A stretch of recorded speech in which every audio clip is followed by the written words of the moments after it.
On a vu aussi au temps de ce régime-là en 2025 là, il y a des personnes qui étaient ministres qu'on a emprisonnées parce qu'ils ont failli à leurs obligations. Il y a beaucoup de personnes qui quittent la diaspora. Quand ils viennent ici, ils ont le système européen, ils sont clean et tout, ils font pas de magouilles. Mais après, ils voient que rien ne va. Et quand ils essayent de rentrer dans le système, et finalement ils deviennent pire que ceux qui étaient là. Tu as plus de chances de réussir en étant un blogueur, en insultant les gens sur internet, qu'en créant ton entreprise ou en essayant d'avoir un vrai impact. Quand on prend du côté de la location, les difficultés qu'on avait ici, si tu n'es pas Peul, je te prends pas. D'autres, si tu n'es pas Maléké, je te prends pas. Si tu es forestier, je te prends pas du tout. Parce qu'on a une idéologie ici, on dit quand tu prends ces personnes-là, ils vont faire ça, ils vont transformer ta maison en ceci, en cela. Très malheureusement, moi quand j'ai commencé l'immobilier, les premiers acteurs qui étaient dans l'immobilier, c'était les démarcheurs. Et généralement, c'est des vieux. Je me rappelle que ça me faisait des sujets de moquerie parce qu'il y a des amis qui disaient que tu fais des études et puis tu deviens démarcheur. Tu vois, s'il n'y a pas de règles, il n'y a pas de loi qui essaye de cadrer les gens, ils vont vendre à n'importe quel prix. Aujourd'hui, il y a des biens qui se vendent à 5, 8, 15 milliards. Je connais un gars qui est en Belgique. Quand tu veux l'énerver, il faut lui dire de revenir en Afrique. Parce que lui, il a été victime d'arnaque, mais par ses propres parents. Et j'ai deux autres sujets qui sont venus de l'Italie. Mais l'un a été victime par son oncle et le second, c'est son grand frère.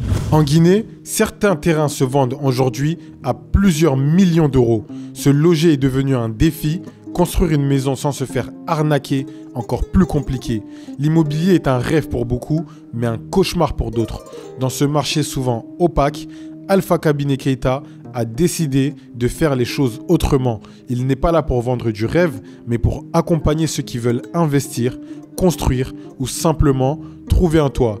Aujourd'hui, il est reconnu pour son sérieux et sa transparence. Mais comme tous les parcours inspirants, le sien n'a pas commencé au sommet. Dans cet épisode, il nous raconte d'où il vient, comment il a démarré, les obstacles qu'il a surmontés et ce qui l'a poussé à choisir ce chemin. Parce que derrière chaque réussite, il y a une histoire. Et aujourd'hui, on vous raconte celle de Alpha Kabiné Keïta. Bienvenue dans Une histoire inspirante. Sur le chemin de la réussite, chaque individu rencontre des moments d'incertitude, de crainte, de difficulté, de moments de doute et de nuits sans sommeil. Cependant, au cœur de cette obscurité, une lueur d'espoir émerge. Une lueur portée par ceux qui ont osé persévérer et bâti quelque chose de solide. Dans cette émission, nous vous dévoilerons des histoires inspirantes de personnes exceptionnelles. Attachez vos ceintures et suivez-nous.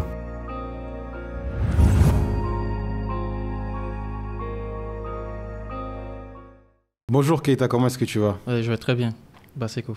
Et toi? Ça va, tranquillement. Bienvenue dans ce podcast, Une histoire inspirante. Ici, on invite des gens comme toi qui ont un parcours assez inspirant. Toi, tu es entrepreneur dans le secteur de l'immobilier. Oui. Est-ce que tu pourrais te présenter assez brièvement pour les gens qui ne te connaissent pas? Alors, comme tu l'as dit, je réponds au nom de Keïta Alpha Kabiné. Les gens m'appellent généralement Keïta, tout court, pour faciliter.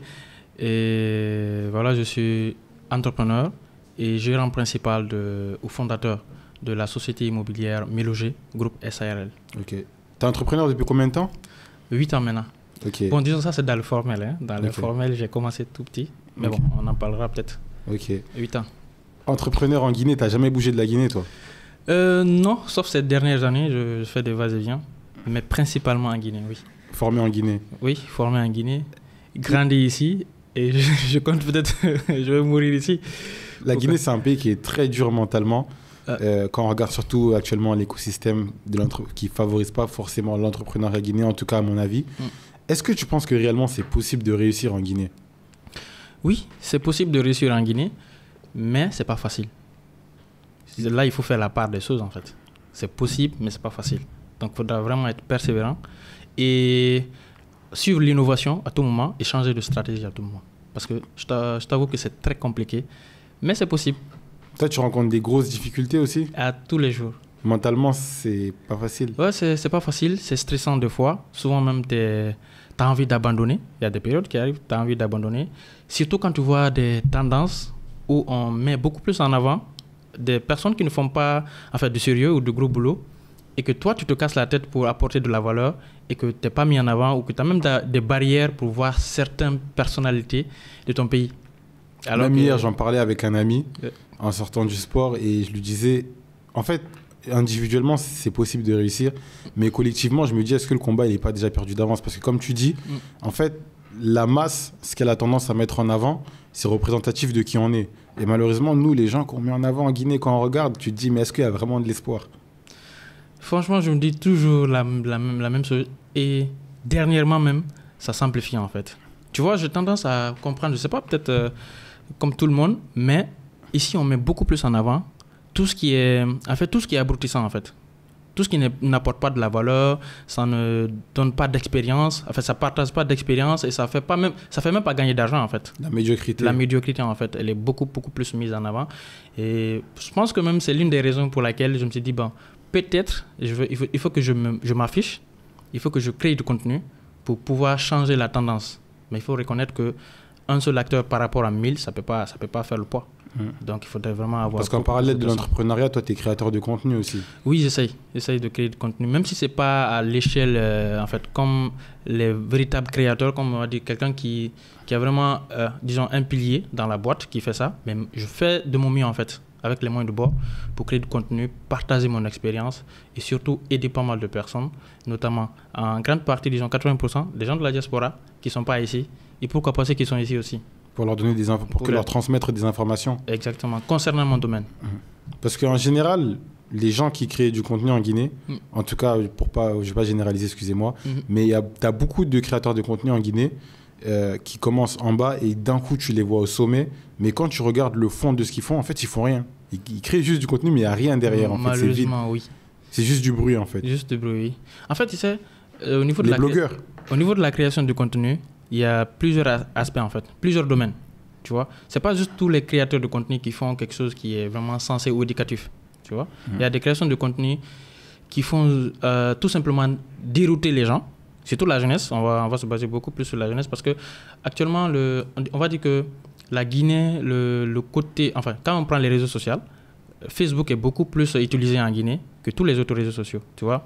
Mais, par contre, il faut comprendre que il y a la jeunesse qui a accès maintenant à Facebook, tu vois, tout ce qui est TikTok, Instagram.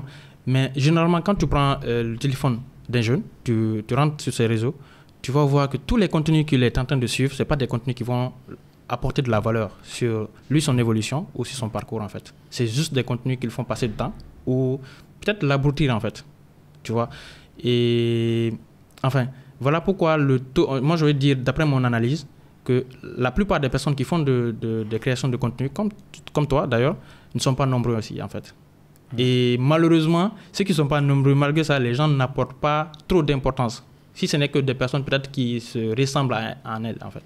Tu vois. Mais après, ces créateurs de contenu-là, pour moi, on ne peut pas leur en vouloir parce que eux, en réalité, ils font ce que les gens cherchent. Donc, ils répondent en fait à un besoin. Donc, eux, en fait, ils jouent leur rôle. Maintenant, le problème, c'est plus... On va prendre des pincettes, c'est plus les chefs, les patrons, les dirigeants d'entreprise qui donnent de l'impact à ça parce que c'est eux qui montrent qu'en fait la réussite c'est ça. Si eux le font et ça marche, bah, ils ont raison de le faire en fait. Tu sais, déjà il faut comprendre que les réseaux sociaux en fait ont été créés à la base, c'est pour se divertir. Tu comprends? Maintenant, nous on a deux choix. Soit utiliser les réseaux sociaux pour créer du contenu éducatif, ou soit utiliser les réseaux sociaux comme pour se divertir, mais aller encore en profondeur dans ce divertissement. Mais il faut comprendre généralement, aujourd'hui, la majeure partie des personnes qui sont de la diaspora, enfin, les jeunes qui partent en aventure et tout, sont devenus des blogueurs, on va dire, ou des influenceurs. Mais en partie, c'est pour se faire de l'argent. Parce qu'apparemment, les réseaux sociaux, ça paye. Surtout que si tu es dans des pays... Au niveau de la monétisation au niveau de la monétisation. Et deuxièmement, ils ont une visibilité aussi, qui, après, on a compris que ça les rapproche de certaines personnalités, que même ceux qui créent du contenu éducatif n'arrivent pas. Tu vois, aujourd'hui, toi, je me dis que normalement, tu pouvais avoir accès même à la présidence. Peut-être même tu as accès, que je ne sais pas. Mais il y a beaucoup plus de personnes que je vois aujourd'hui qui ont accès à ces dignitaires-là que nous, on n'a pas accès. Tu vois, c'est dommage, en fait. Tu vois, et par contre, et pourtant, les jeunes qui sont là, qui entreprennent, ont beaucoup plus besoin de soutien. Et rien que le contact, ça fait toute la différence, en fait. Ils ont besoin de reconnaissance, en quelque sorte. Tu vois, malgré toutes les barrières qu'on a ici en termes d'accompagnement, de finances, au niveau auprès des banques et tout. Mais si on n'a pas aussi accès, ce qu'on est en train de faire n'est pas valorisé, ou on peut pas avoir certains marchés, tu vois, c'est compliqué, en fait. En fait, le message qu'on renvoie au-delà de ça, c'est que tu as plus de chances de réussir en étant un blogueur, en insultant les gens sur Internet, qu'en créant ton entreprise ou en essayant d'avoir un vrai impact. Exactement. C'est ce qu'on a... Enfin, moi, c'est ce que je remarque maintenant. C'est ce que je remarque. On espère que ça va s'arrêter. Mais moi, je pense aussi, l'un des cas, ce n'est pas trop blâmer ce fléau-là, mais plutôt chercher à savoir comment éradiquer ce fléau-là. Peut-être même Changer la donne. Changer la donne. Il y a la part des responsables. Il y a leur part d'action par rapport à cela, mais aussi que la jeunesse consciente cherche à œuvrer, à être beaucoup plus sur les réseaux, mais à partager que des contenus éducatifs. Peut-être ça va changer la tendance, mais ça va être compliqué. Ça reste un travail à faire. Parce que ça, je pense pas que ça soit que en Guinée. Je pense que c'est plus... c'est en Afrique en général même. Oui, mais en Guinée, quand tu fais le poids... C'est plus exacerbé. Ouais. Parce qu'on me disait que par exemple au Burkina, c'est pas du tout comme ça. Que là-bas, on dit que la population est beaucoup plus basée sur le développement personnel, sur l'entrepreneuriat. Apparemment, c'est un peu différent. Oui, tu vois, même la création de contenu, même si ce n'est pas éducatif, mais généralement, la plupart des personnes, moi, les comédiens que je vois, que ce soit... On va prendre l'exemple d'Abidjan. Il y a beaucoup qui transmettent des conseils, des éducations, des conseils, disons des expériences, ou enfin partager des conseils de manière générale à la population à travers des sketchs, disons les comédiens et tout. Mais maintenant, en fait, c'est des insultes, tu vois. Même leur histoire de comédie, il y a beaucoup plus d'insultes. Et quand l'enfant qui suit là, et généralement les parents ici n'ont pas le contrôle vraiment sur l'utilisation des réseaux sociaux de leur enfant, et du coup, ils consomment tout. Et quand ils consomment tout, et au fur et à mesure, l'enfant, c'est ce qu'il voit, il pense que c'est la vérité. Il est éduqué en fait par les réseaux sociaux. Exactement. Et ça, c'est vraiment dommage. Il faut voir que sur les réseaux sociaux, quand tu prends TikTok, aujourd'hui, nos sœurs, je le dis malgré moi, mais il y a beaucoup qui sont livrés à du gros n'importe quoi. Ils exhibent leur corps parce qu'il n'y a pas un parent qui suit ça en fait. Tu vois, en fait, c'est le réseau même généralement où toutes les personnes qui veulent faire n'importe quoi, s'afficher, exposer leur corps, c'est TikTok. Ils utilisent beaucoup TikTok. Et ça, c'est un problème. Tu vois, si tu as un enfant aujourd'hui qu'il faut éduquer et l'enfant, tu ne le contrôles pas, il est habitué à ça, il peut s'exposer à plusieurs types de problèmes. Et à la longue, quand il va atteindre un certain âge, tu ne pourras pas en fait le recadrer. Un enfant qui a appris quelque chose pendant 15 ans, c'est pas quand il a 15 ans que tu vas lui dire, bon, écoute, avant il mange avec la main gauche, et quand il a 15 ans, tu dis, il faut changer ça, ça va pas être du jour au lendemain, quoi. Et l'impact, on le voit déjà aujourd'hui, mais ça va être encore pire dans plusieurs années. Hein. Ouais, c'est ce que je me dis. Malheureusement, ça sera vraiment pire. Mais moi, je me dis toujours, je ne me focalise pas trop sur l'impact là. Je cherche à faire mon bout de chemin, ma part de choses, parce que moi, je me dis une chose. Depuis que je suis tout petit, déjà, mes premiers mentors, moi, ce sont mes frères. Tu vois, j'ai la chance d'avoir des grands frères qui se débrouillent pas mal, on va dire. Mais ce sont mes premiers mentors. Donc, je me suis dit que si eux, mes grands frères, ont réussi à faire ce qu'ils font aujourd'hui, ou ce qu'ils sont aujourd'hui, donc moi aussi, j'ai la possibilité de faire pareil. Et du coup, là, la question qu'il faut se poser, déjà dans la famille, c'est qu'est-ce que tu peux apporter à la famille, qu'est-ce que tu peux apporter toi-même à ta propre famille, parce que tu vas fonder une famille, là, je suis marié et tout. Donc, ma famille n'attend rien de personne d'autre que moi.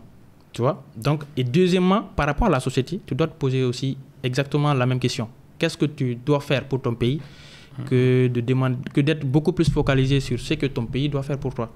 Donc quand tu as cette résolution, je pense que ça va te permettre d'avancer malgré tout ce que tu vois. J'espère que ça va changer en tout cas et qu'un ministre sera plus fier de s'afficher avec un entrepreneur qu'avec un blogueur qui insulte des gens sur Internet. Oui, enfin, on ne dit pas ça ne se fait pas, mais en fait, le poids, il est faible par rapport à ceux qui s'affichent et ceux qui ne font absolument rien de concret. Ok. Et du coup, toi, tu es entrepreneur dans le secteur de l'immobilier, tu vends des terrains, tu aides les gens à se loger et tu es dans la construction aussi.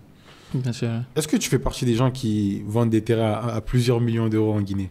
À plusieurs millions d'euros? Parce qu'on voit beaucoup de terrains actuellement, les prix des terrains explosent. Bon, tu sais, j'ai vendu beaucoup de terrains et je continue toujours à vendre beaucoup de terrains, tu vois. Mais dire que vendre des terrains à plusieurs millions d'euros, peut-être c'est quand tu accumules plusieurs autres terrains, tu vois. Mais il faut comprendre une chose. Je pense que là, tu te focalises sur beaucoup plus le prix qui est trop cher, tu vois. Mais il y a une réalité que les gens ne comprennent pas. Dans chaque pays, enfin, on va prendre les pays de l'Afrique. Dans chaque pays de l'Afrique, quand tu prends les capitales, il y a des terrains qui coûtent plus cher. Tu vois, même à Abidjan, il y a des terrains qui coûtent à des milliards. Et déjà, le franc CFA est un peu plus valeureux que le franc guinéen. Quand tu convertis ça en franc guinéen, tu risques d'avoir, tu vois. Donc c'est un peu compliqué. Donc il y a des parties qui coûtent tout le temps cher, en fait. Ça, c'est au centre. C'est quoi les zones aujourd'hui où c'est le plus cher? Ici, on va prendre Kaloum, tu vois. Kaloum, et quand tu prends la corniche de quoi Ratoma, Lambani, Kobaya, disons la Bellevue. C'est les zones les plus vraiment IP, les plus chères. Ok. Tu vois, et ce qui est aussi en bordure de mer, en fait. Ok. Tu vois. En fait, ça suit le développement ici, l'urbanisme de pays. Tu vois, par exemple, quand tu prends Abidjan, les parties chères, c'est vers Plateau. Tu vois. Mais aujourd'hui, ils sont en train de faire des infrastructures routières qui permettent de décentraliser beaucoup de choses. Et ce qui fait que ça... Enfin, non seulement le foncier, il est moins cher dans ces zones-là, mais aussi il y a les atouts, en fait. C'est viabilisé, en fait. Tu vois, il y a les routes, il y a les hôpitaux. T'as toutes Il y a les certains, infrastructures. voilà, il y a certains ministères qui décentralisent. Quand tu prends aussi Dakar, c'est comme ça. Quand tu prends aujourd'hui Diamniadio, on a des appartements qu'on revend à 500 millions, Ok. tu vois, dans la cité. Mais là, tu vois, le gouvernement a fait une stratégie qui a beaucoup plus fait développer cette localité à travers la décentralisation de certains ministères, tu vois. Et donc, ça fait qu'il y a des personnes qui travaillent, qui ont besoin d'avoir des logements de ce côté-là.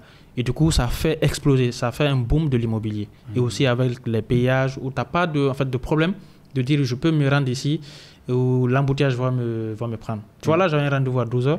mais je me suis levé très tôt. Ouais. Il me dit qu'il faut être en avance pour ne pas être barré par les embouteillages. C'est vrai. Mais sur les statistiques, en tout cas en termes de chiffres, la Guinée c'est considéré aujourd'hui comme l'un des pays les plus pauvres de la planète. Et quand tu regardes, je sais pas, il y a des grandes puissances aujourd'hui, quand tu regardes leur périphérie, on a des terrains en termes de prix qui sont quasiment comparables à ceux qu'on peut avoir en centre-ville à Conakry. Donc normalement, ça ne devrait pas être le cas. Oui, mais en fait, quand on parle de pauvreté là, il faut prendre dans quel sens en fait? Tu sais, on nous a appris depuis l'enfance que notre pays il est pauvre. Bah, c'est par rapport au PIB. Par rapport au PIB. Mais moi, je me dis que notre pays n'est pas aussi pauvre que ça. Je ne sais pas si tu comprends. C'est vrai qu'on est pauvre peut-être en infrastructure routière, en urbanisme et tout, mais il y a de la richesse en fait. Moi, j'ai compris ça quand j'ai commencé de voyager.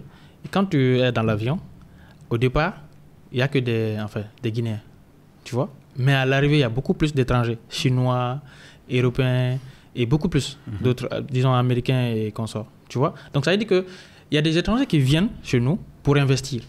Aujourd'hui, quand tu prends les trucs de vente de matériaux de construction et tout, il y a beaucoup plus de Libanais dedans. Ok. Pourquoi ils investissent dedans? Moi, justement, je trouve que ce que tu viens de dire là, c'est justement en fait ce qui justifie en fait ce qui fait que le pays est pauvre. Parce qu'en fait, les étrangers qui viennent, ils viennent pourquoi? Parce qu'on a beaucoup de mines, donc ils viennent exploiter ces mines, prendre de l'argent, de la matière en Guinée, qui vont envoyer à l'extérieur et qui vont renvoyer. Et eux, en gros, ces pays-là qui sont riches, en gros, leur richesse, c'est quoi? C'est les hommes justement qu'ils envoient, parce qu'eux, ils ont ce savoir-faire de pouvoir le transformer. Donc, nous, on l'a pas. C'est la ressource, tu veux dire? On est pauvre en ressources humaines. En fait, c'est un tout, en fait. Oui, mais... Ça cumule tout ça, on va dire. Oui, ça cumule tout ça, mais il faut comprendre que cette pauvreté-là ne va pas continuer. Tu vois, ne va pas continuer. Le malheur qu'on a, c'est qu'on a beaucoup de personnes qui sortent pour aller étudier, mais après, ils ne reviennent pas. Bon, d'autres diront que peut-être c'est la situation, ou bien, bon, c'est les politiques qui ne facilitent pas l'insertion. Tu vois, quand tu viens, il faut, même si tu as un diplôme, il faut que tu connaisses tel, qui connaissent tel, qui connaissent tel. Tu vois, ça, c'est vrai que ça joue un peu. Mais moi, je me dis, à un moment donné, c'est vrai qu'on va dire le pays est pauvre, mais le gouvernement ne facilite pas ceci, ne facilite pas cela. Mais si on reste dans ce sillage-là, à un moment donné, on va se dire, bah, alors, on va vendre le pays, et puis on va tous aller, et puis revenir. Mais tu vois, à un moment donné, il faut dire que si nous, on ne cherche pas à revenir, à investir chez nous, on ne cherche pas à, disons, changer les choses de notre manière, malgré tout, mais qui va changer en fait? Parce que là, on va dire le pays il est pauvre. C'est vrai que d'autres viennent envoyer leur, disons, expertise, leurs ressources humaines et tout, travailler. Mais il y a certains aussi qui cherchent à devenir propriétaires ici, qui cherchent à développer des business. Comme je te parle des Libanais. Tu vois, les Libanais font des trucs de matériaux de construction, ils ouvrent des restaurants. Généralement, les plus gros restaurants et lieux de loisirs, c'est les Libanais. Tu vois, mais ça, qui vient consommer? C'est pas les pays du Liban, c'est pas les Libanais aussi, c'est pas eux tous. Il y a une partie qui est là, mais c'est les Guinéens qui viennent. Il faut sortir dans les lounges, dans les restaurants, les grands hôtels, tout. C'est la population qui vient consommer. Donc, malgré qu'on est pauvre, mais on cherche à se divertir. Mais rien que dans les pôles là, on ne cherche pas à investir. Tu comprends? Et moi, en fait, souvent quand je sors, c'est des réflexes que j'ai. J'essaie toujours d'observer, en fait. Tu vois, récemment, j'étais, je pense, je ne vais pas faire la publicité. C'est un revendeur ici de tout ce qui est meuble, tu vois. Je lui demande, mais c'est quoi l'entreprise? Il dit, c'est une entreprise familiale. On est tous venus. Le patron, c'est notre frère. C'est pour une seule personne. Mais le nom, c'est une famille. Tu vois, donc on vient travailler ensemble. Ils ont tout. Ils font tout ce qui est cuisine, carrelage. Tu vois, non? Donc, c'est vrai qu'on n'a pas ces ressources-là comparées à d'autres pays. Parce que généralement, la pauvreté, c'est quand tu compares à d'autres pays. Mais il y a toujours une possibilité de changer. Je pense qu'à un moment donné, on a un manque de volonté.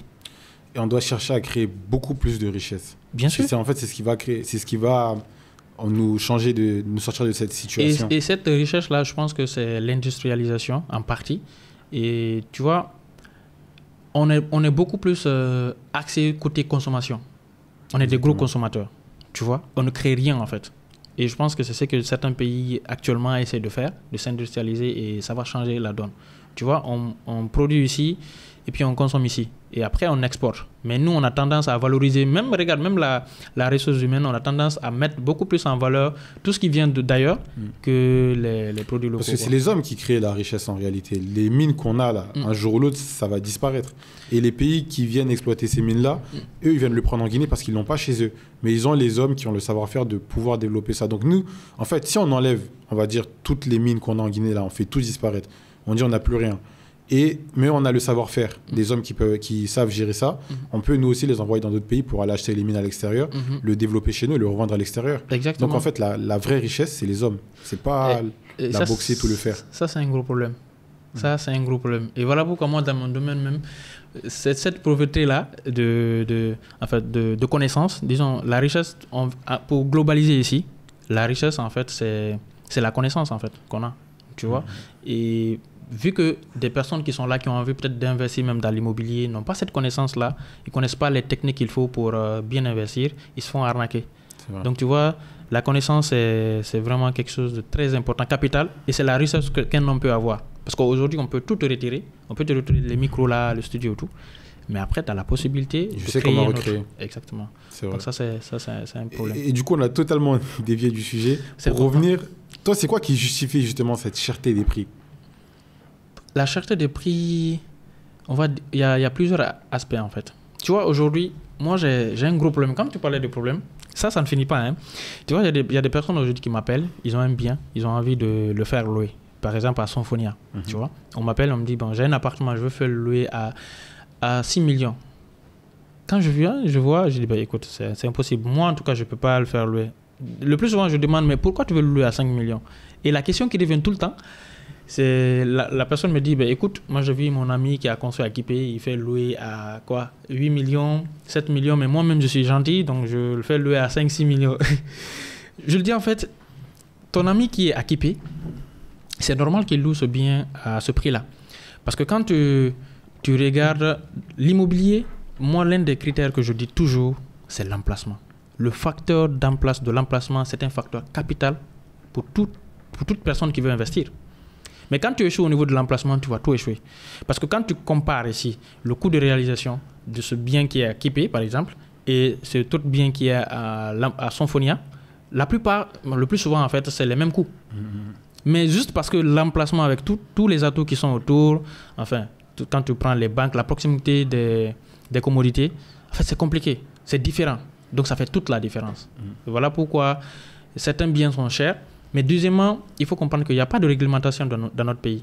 Moi, je connais Abidjan, je connais Dakar, mais on va beaucoup plus parler d'Abidjan parce que c'est le pays où je suis parti beaucoup plus. Tu vois, ils ont même essayé de délimiter, en fait, de faire des prix par mètre carré en fonction des secteurs.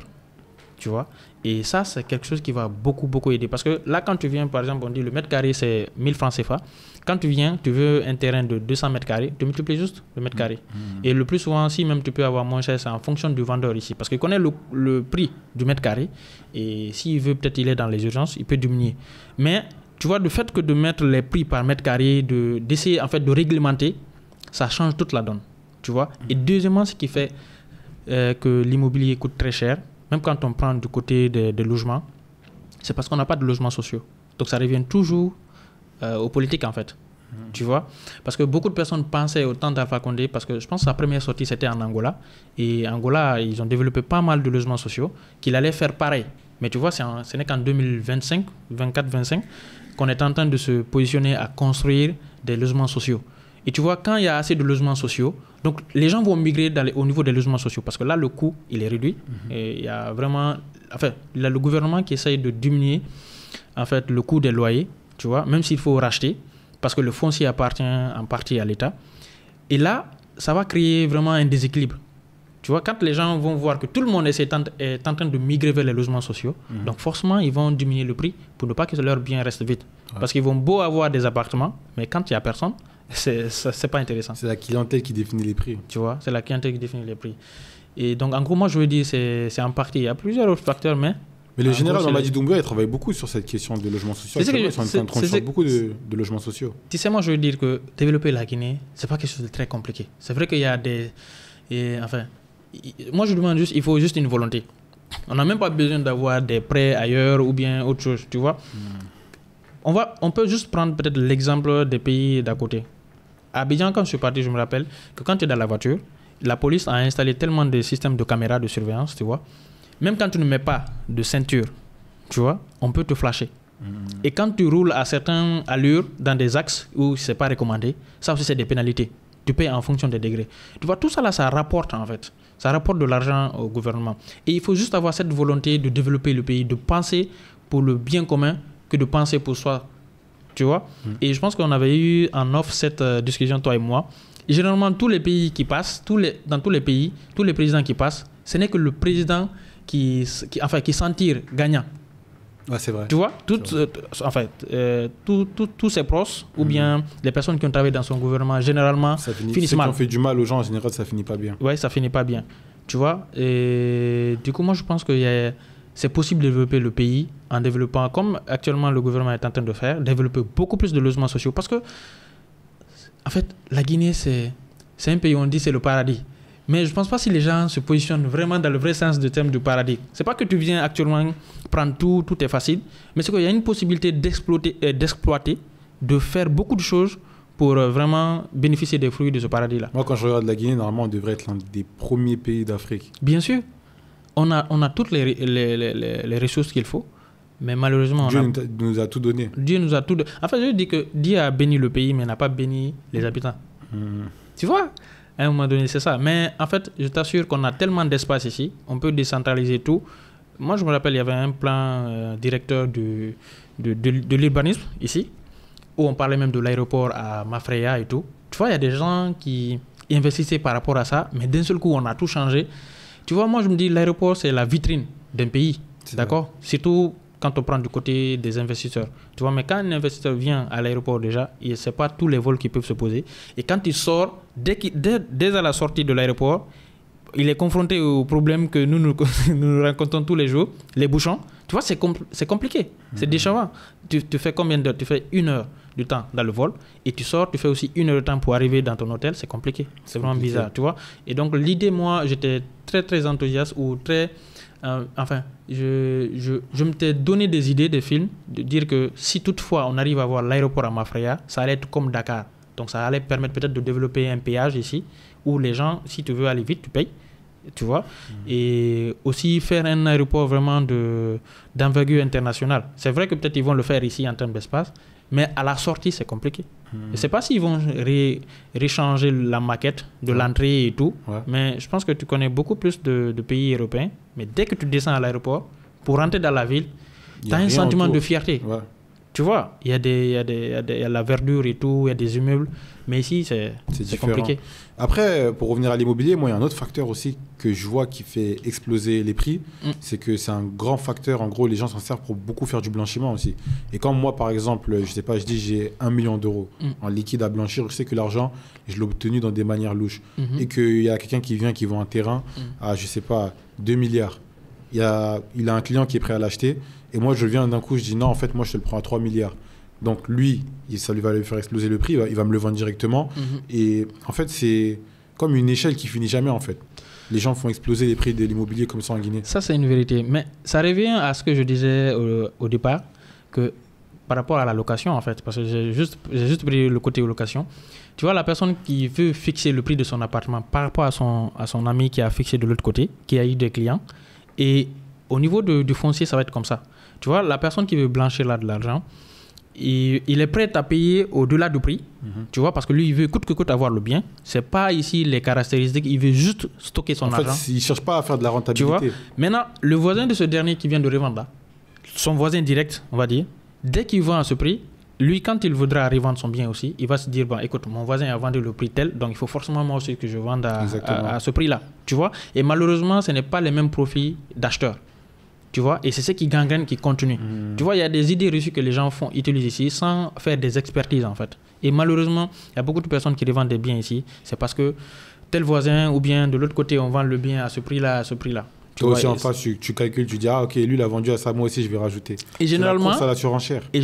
Très malheureusement, moi quand j'ai commencé l'immobilier, les premiers acteurs qui étaient dans l'immobilier, c'était les démarcheurs.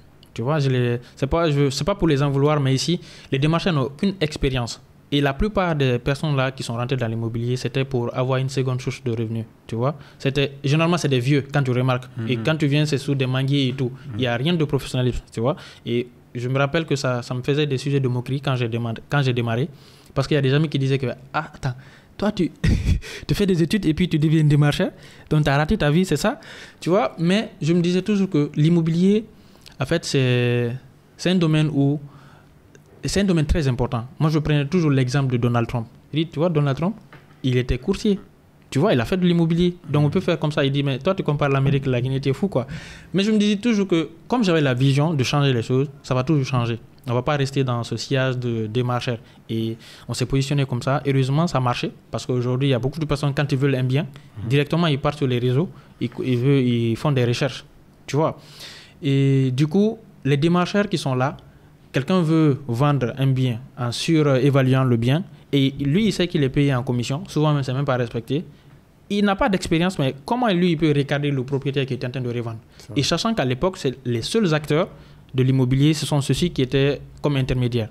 Il n'y avait pas de professionnels, du moins, il y avait très peu. Tu vois? Donc, tu vois, il n'y a personne qui peut regarder ces derniers-là. Non seulement il n'y a pas une loi qui est là, qui fixe le prix par mètre carré, et deuxièmement, les acteurs qui essayent de faciliter la revente ou de faire l'intermédiation ne sont pas expérimentés. Donc, tu vois, le prix va rester comme ça. Et si 1, 2, 3, 4, 5 personnes essayent de revendre le prix à ce montant-là, donc tout le monde pense que ouais, c'est la norme.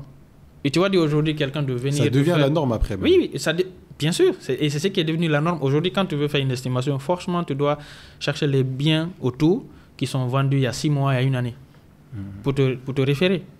Tu vois? Parce que quand tu envoies généralement des personnes pour faire l'expertise, j'ai eu ce cas-là, la banque envoie quelqu'un pour faire l'expertise parce que le monsieur veut acheter.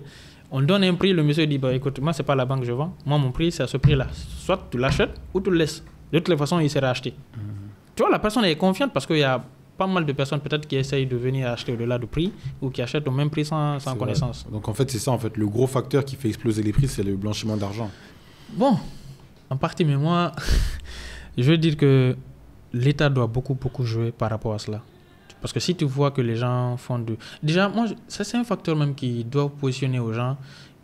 Tout le monde doit investir dans l'immobilier. Tu vois? Parce que celui qui vole de l'argent aujourd'hui, qu'est-ce qu'il va faire? Il va chercher à peut-être blanchir, à acheter des terrains. Mais tu vois, s'il n'y a pas de règles, il n'y a pas de loi qui essaye de cadrer les gens, ils vont vendre à n'importe quel prix. Aujourd'hui, il y a des biens qui se vendent à 5, 8, 15 milliards de francs guinéens. Donc tu vois, c'est généralement ce qui fait... J'ai vu un terrain avant-hier là, à 50 milliards de francs guinéens. Oui, ça fait 5 millions de dollars. Oui, il y a des terrains même à... Je pense 450 milliards en francs guinéens. Quand tu évalues... Ça fait 40 millions d'euros. Oui. 45 millions d'euros. 45 autour. Bon. Mais en fait, tu vois, quand tu demandes à cette personne-là, pourquoi ils vendent ce bien-là à ce prix, il va commencer à te dire le terrain dans la zone se vend à tel prix et ce que j'ai mis, souvent même c'est surestimé, enfin surévalué. Tu vois. Mais je dis toujours, tant qu'il n'y a pas de prix par mètre carré dans les zones, pour essayer de vraiment situer les gens, cadrer les gens, on verra toujours de n'importe quoi. Moi, j'ai tout le temps ce problème-là. C'est ce que je disais au début, que quand j'essaye souvent de recadrer les gens, ils me disent, écoute, tu as mis combien de briques dans ce bâtiment-là pour me dire que je ne peux pas revendre à ce prix. Soit tu as les clients pour m'envoyer, pour acheter, ou soit tu n'as pas les clients et tu m'arrêtes ces conseils. Tu vois ça? Enfin, quand je me positionne comme ça, qu'est-ce que je vais dire à la longue? Et le pire, quand je reviens, je trouve que le bien a été vendu, ça me fait très mal. Il dit, c'est de l'argent que j'ai laissé partir là. Parce que je veux beau être quelqu'un qui va essayer de conseiller les gens. Soit tu rentres dans le circuit, oui, ou bien soit tu perds de l'argent. Tu perds de l'argent. À un moment donné, on est dans le business, c'est vrai, c'est pour aider et tout, mais après, c'est pour avoir des profits. Tu vois? Et voilà pourquoi je dis c'est un système. Et souvent, si tu ne fais pas attention, parce qu'il y a beaucoup de personnes qui quittent la diaspora, quand ils viennent ici, ils ont le système européen, ils sont clean et tout, ils ne font pas de magouilles, tu vois, pas de pot de vin. Mais après, ils voient que rien ne va. Et quand ils essayent de rentrer dans le système, adopter ce qu'ils trouvent, et finalement, ils deviennent pires que ceux qui étaient là. C'est vrai. Et tu vois, ça c'est un problème. Et tu sais si l'État prévoit de mettre des mécanismes justement pour réglementer le prix des terrains? Oui. J'ai eu à parler avec des personnes du CNT qui me disaient qu'ils étaient en train de travailler, même au niveau de la location. Parce que tu vois, le coût de la location vient, la cherté du coût de la location, en fait, découle, ou je veux dire que c'est directement lié au coût du foncier. Je ne sais pas si tu comprends. Parce que quand le foncier, tu l'achètes très cher, dans le but de construire un immeuble de rente, tu vois, tu fais des appartements, donc forcément, tu vas calculer le taux d'amortissement. Tu vois, le taux de rentabilité de ton immeuble. Il va te faire combien d'années pour recouvrir ton investissement. Mais si tu vois que en fait, ça vaut même... Tu vas faire 40 ans ou 50 ans avant de recouvrir l'investissement, ce n'est pas intéressant. Et généralement, les gens qui investissent malheureusement aussi, ils ne font pas l'étude de rentabilité, le taux de rentabilité de leur bâtiment avant d'investir. Et voilà pourquoi les gens se retrouvent souvent dans un système de flamber les prix pour gagner plus. Et parce qu'ils voient, ils ont mis 3 milliards et pour un retour sur investissement qui vaut même pas 10%, tu vois, c'est décevant. Il faut que ça soit rentable aussi. Et voilà pourquoi d'autres même se mettent directement à revendre le bien et à des coûts très énormes.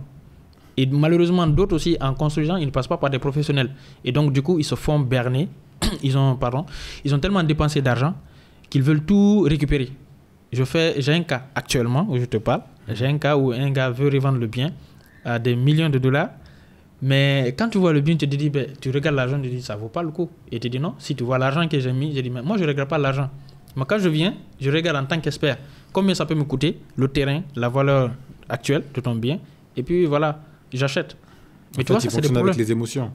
Tu vois, et ça, c'est pour juste une anecdote.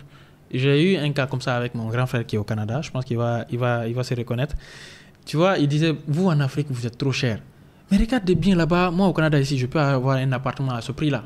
Tu vois, alors que les commodités ne sont pas les mêmes, il y a la sécurité, il y a tout, tu vois. Je dis, ok, c'est pas grave, c'est vrai, mais en fait, on a un gros problème. Et moi, seul l'acteur, je ne peux pas gérer cela. Et on a eu la chance de sillonner avec moi lors d'une de mes visites de prospection et tout. On est venu voir un proprio à Corbeil qui revendait 2 bâtiments en duplex, tu vois. Je demande le prix, il était à côté. Je demande le prix. Le vieux me dit que c'était à 7 milliards. Je dis, mais pourquoi 7 milliards? Ça, c'est trop, ça ne vaut pas le coup. Je dis, moi-même, je suis dans l'immobilier. Je construis, je sais combien ça peut coûter un bâtiment en duplex comme ça, avec la valeur du terrain. Il dit, écoute, c'est soit tu m'envoies le client, soit tu n'envoies pas. Moi, tout ce que je sais, j'ai vendu mon bien là-bas à 5 milliards 500, donc ce dernier-là sera vendu aussi. Donc, tu as le choix, en fait. Soit tu m'envoies ou tu ne m'envoies pas. Moi, c'est mon prix. Maintenant, je dis, bon, on peut discuter le prix. Il dit, non, tu m'envoies le client, je discute avec le client. Je ne discute pas avec toi. Toi, ces personnes, il y a une idée reçue.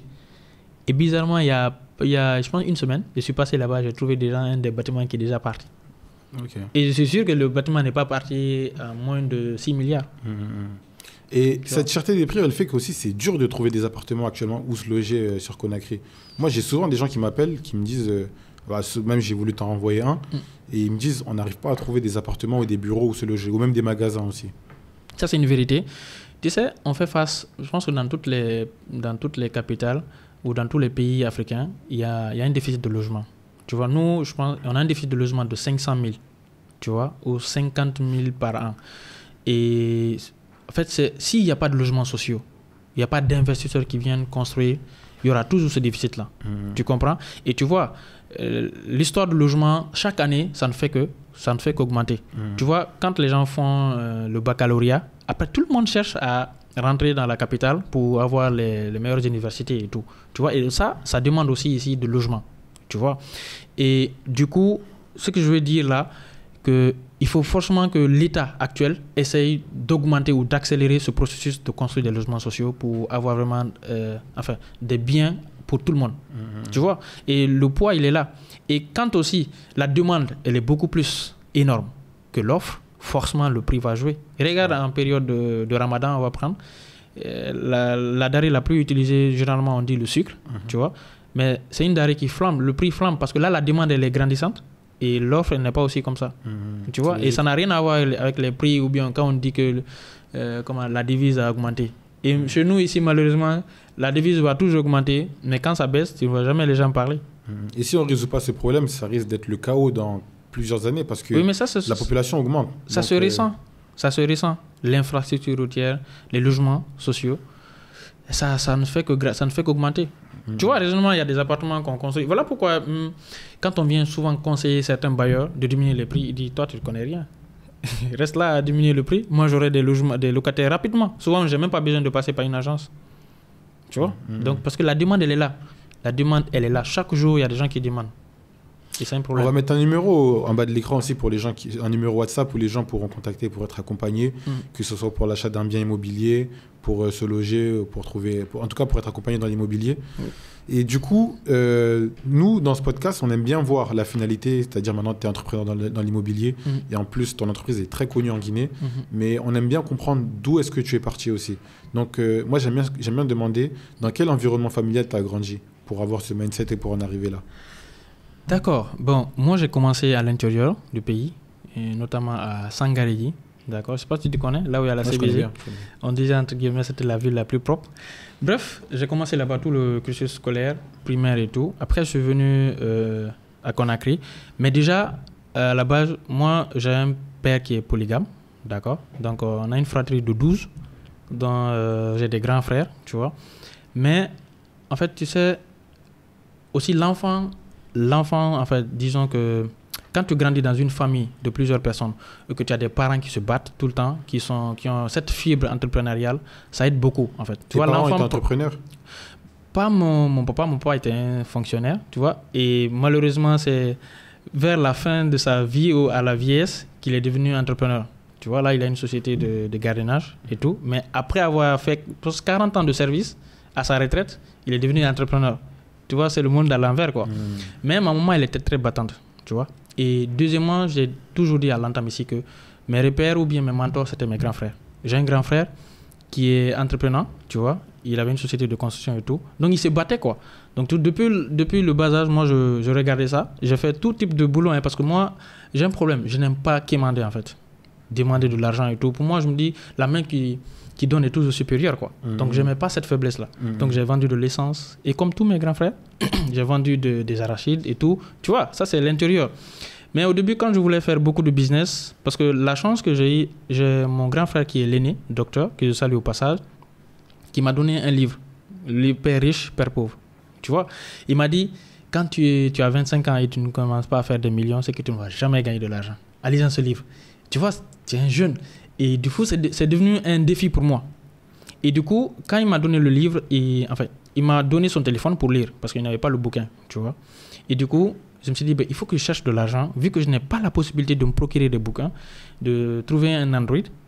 Là, je vais télécharger les livres et les lire à travers le téléphone, quoi. Tu vois, donc c'est comme ça, c'est rentré. Ma maman m'a même fait rentrer dans des tontines, tu vois, où je prenais une partie parce que je faisais du business. Mais après, il est arrivé un moment donné où j'ai lu tellement de livres, et moi, c'est quelque chose qui m'a beaucoup aidé, les livres. Donc, il fallait faire des business où je peux gagner beaucoup plus. Tu vois, parce que les petits business de vente de l'essence et tout, 5 000 d'intérêt, ça ne m'arrangeait pas. J'ai même ouvert un salon de coiffure avec un ami. Après, j'ai cherché à multiplier aussi les sources de revenus, à ouvrir une kiosque d'Orange Money, de transfert d'argent. Mais après, il fallait quitter. Parce que j'étais dans un environnement où, si ce n'est pas politique, on parle de quoi? De foot. Et si ce n'est pas foot, c'était du golf. Beaucoup ne vont pas connaître ça, mais tu sais, dans les zones minières, les zones minières là, il y a les gens qui font le business de carburant. Ouais. Tu vois, avec les gens qui travaillent dans les mines. Donc, si ce n'était pas ça, c'était impossible. Donc, voilà pourquoi, quand je suis venu à Conakry, il fallait vraiment faire du business. Parce que j'étais toujours là, sous l'aile de mon grand frère. Mais à un moment donné, je me disais qu'il faut que moi-même, je cherche quelque chose pour moi, quoi. Je ne pouvais pas... Je me dis, quand mon grand frère, c'est un homme, il n'a pas hérité des biens qu'il a aujourd'hui. C'est sa bravoure qui l'a amené là où il est. Donc, il faut que moi-même, j'ai, comme lui, ou voire plus que lui. Tu vois, donc c'est dans cette optique-là, je me dis, forcément, il faut que j'entreprenne. Tu vois, donc je cherchais tellement de business à faire, mais c'était très compliqué. Mais, tu vois, on dit souvent le malheur est toujours bien, quoi. On ne perd jamais. Soit on gagne, soit on apprend. Et moi, il y a ma grande sœur qui voulait un logement. Et c'est dans ce contexte-là, je me suis mis à la recherche de logement. Et là, je me suis rencontré, comme toutes les personnes à l'époque, pour chercher un bien, tu fais face aux démarcheurs. C'était les interlocuteurs privilégiés ou... Enfin, c'était les seuls qui étaient là, quoi. Tu vois, il n'y avait pas une agence où tu allais écrire ici pour demander à avoir un logement et tout. Et du coup, j'ai une mauvaise expérience. C'est un vieux, je ne vais jamais l'oublier. Il s'appelle Timbo. Il vient me dire, bon, j'ai dit, je cherche un logement, une chambre, mais prête à habiter. Tu vois? Il me dit, ok, vas-y, tu me payes juste 50 000, le déplacement, et puis je te montre. J'ai dit, ok, allons, si je vois que c'est bon, je vais te donner. Et dès qu'on arrive, je vois une maison crépie, au gros œuvre, qui n'est pas finie. Il me dit, ben c'est là. Je dis, mais attends, moi je te demande une maison où on peut rentrer immédiatement. C'est en urgence, quoi. Il me dit, non, écoute, dès que tu payes, et puis c'est fini, on fait ça chap, et puis tu prends le bien. Je dis, ben tu me prends comme un con, là. Et c'est pas possible. Donc on a fallu se prendre, parce qu'il tenait coûte que coûte sur lui son déplacement, parce que d'ailleurs, c'est ça, en fait, leur source de revenus, principalement. Parce qu'ils sont pas sûrs que tu vas prendre ou pas. Tu vois? Voilà pourquoi ils demandent les déplacements. Ouais. Et c'est des vieilles personnes, donc ils ont tendance à vouloir avoir ici la dépense pour le quotidien. Ouais. Tu vois? Donc si tu déconnes sur ça, non, tu vas le voir sur ton chemin. Et je suis rentré à la maison, après j'ai vu mon grand frère, je lui ai dit, bah, écoute, j'ai une mauvaise expérience aujourd'hui, j'ai failli me battre avec un vieux qui voulait m'escroquer de l'argent et tout, pourtant je n'ai pas vu le bien. Il dit, mais est-ce qu'il y a des gens ici que tu peux aller voir, qui vont t'aider dans la clarté et tout, quoi? Il me dit, écoute, ça, enfin, on dit dans l'immobilier, quand tu es entrepreneur, c'est les problèmes qui te donnent des opportunités, en fait. Donc, vrai. Transforme ces problèmes-là en une opportunité en trouvant une solution. Donc, il faut te lancer. Je dis, ok, bon, je vais créer un site internet et tout. Il me dit, ok, écoute, combien de fois tu rentres dans des sites internet pour trouver des biens ici? J'ai dit, bon, je ne me souviens pas, très peu du moins. Il me dit, ok, utilise les réseaux sociaux là où les gens sont. Tu utilises ces réseaux sociaux. Et ça, je l'ai compris après parce que j'ai eu des clients qui m'appelaient, qui ont besoin de biens. Il me dit, écoute, c'est mon fils qui a vu votre numéro sur les réseaux, comme on cherche un logement, voilà pourquoi on vous a appelé. Tu vois, donc j'arrivais à avoir de la clientèle à travers les réseaux sociaux, tout simplement parce qu'il y a un enfant qui est là, qui a accès à Internet, Facebook notamment, et puis il voit vos publications, il appelle. Tu vois, et je me rappelle au début, quand je faisais des publications, il y a des gens qui demandaient, est-ce que c'est vrai? Est-ce que c'est vrai que ce bien existe? Tu vois, moi, dans l'immobilier, j'ai commencé step by step. Tu vois, j'ai commencé par la location. Il faut que je maîtrise la location. Et je me rappelle au début, quand tu me parlais de biens en vente, je ne te regardais même pas. J'ai dit, ce n'est pas mon domaine, en fait. Tu vois? Mais après que j'ai maîtrisé la location, je suis venu au niveau de la vente de terrain. Et après, maintenant, la construction, la promotion immobilière. Tu vois? Donc, c'est comme ça, c'est venu. Mais généralement, j'ai eu beaucoup de soutien de mes grands frères. Pas un soutien, disons, financier. On va le dire, pas un soutien financier, mais beaucoup plus un soutien moral, quoi. Il me disait toujours, il faut se battre. Tout n'est pas facile, en fait, mais c'est possible. Et tant que tu as ça dans la tête, tu peux tout faire. Tu vois, parce qu'il m'arrivait à un moment donné d'abandonner. Je dis, je vais faire la livraison parce que je voyais dans d'autres pays faire la livraison et tout. Mais ça demandait beaucoup de moins. Et sachant que moi, j'ai commencé sans avoir de moins. Tu vois, j'ai commencé zéro. Mais quand je dis zéro, c'est pas 0 franc, quoi. Je n'avais pas assez de biens, quoi. Je n'avais pas de local et tout. Le chat était dans le bureau. Et j'étais à la fois le comptable, le directeur, le courtier. L'homme a tout faire, quoi. Ouais. Et ça, c'est comme le début de tout le monde, quoi. Donc, c'est un peu comme ça que j'ai commencé. Maintenant, de fur et à mesure, j'ai eu la confiance des gens parce que j'étais très référencé. Et voilà pourquoi, quand les gens parlaient d'émissions à espace, les gens m'appelaient. Parce qu'il y a beaucoup parmi eux, je les ai aidés à trouver du logement. Aujourd'hui, tu as accompagné combien de personnes? Tu as un chiffre approximatif à peu près? Je dirais, on est autour de 1000 personnes. Ok. 2000 personnes. Que ce soit pour se loger, pour acheter des terrains? Oui, pour se loger. En fait, toute catégorie confondue. Parce que moi, j'ai développé à un moment donné une stratégie de publier, de montrer les ventes, de montrer les personnes qui ont déjà eu des biens. Mais on a une société qui est très complexée.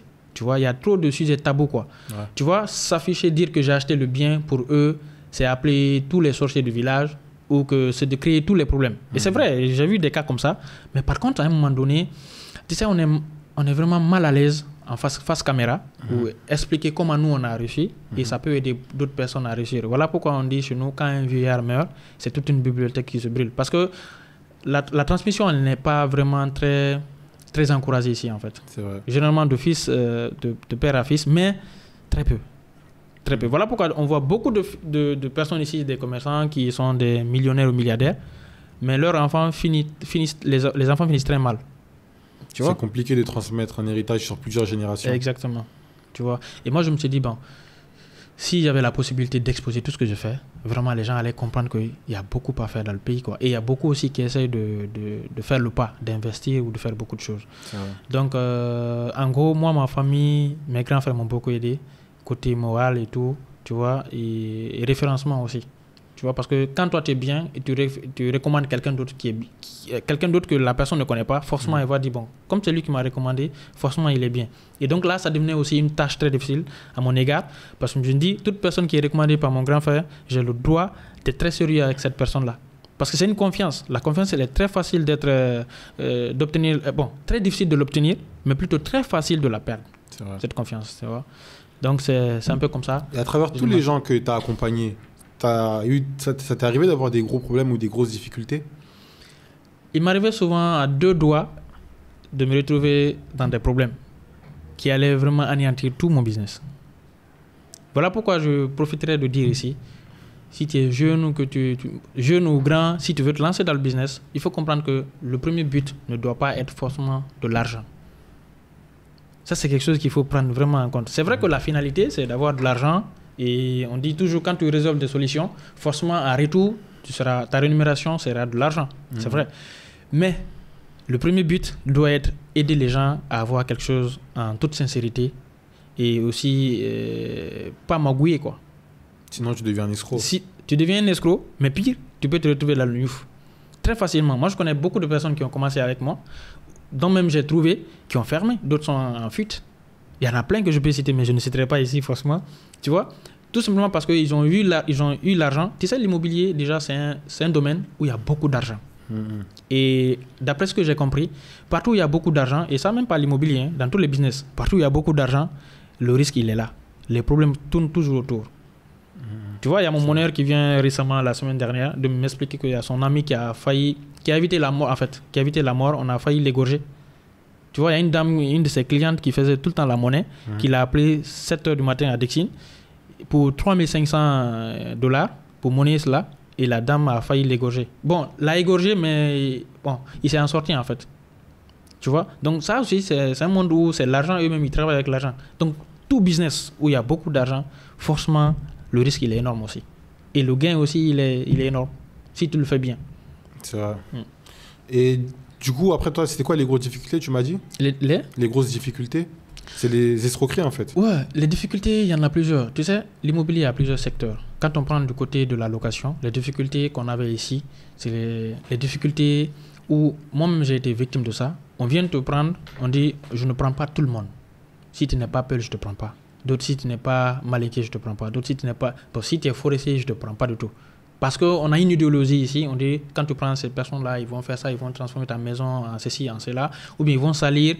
Et ça, c'est pour les bailleurs. Oui, pour les bailleurs. Et deuxièmement aussi, il y avait le cadre politique qui avait beaucoup influencé notre société, où on avait tendance à vraiment être dirigé ici. Les Peuls louent qu'au Peul, et les Malinké louent qu'au Malinké. Tu vois, et ça, c'était un problème. Toi qui es intermédiaire, tu es courtier, tu es là en train de faire une mise à relation d'une personne lambda à une autre personne, entre l'offre et la demande.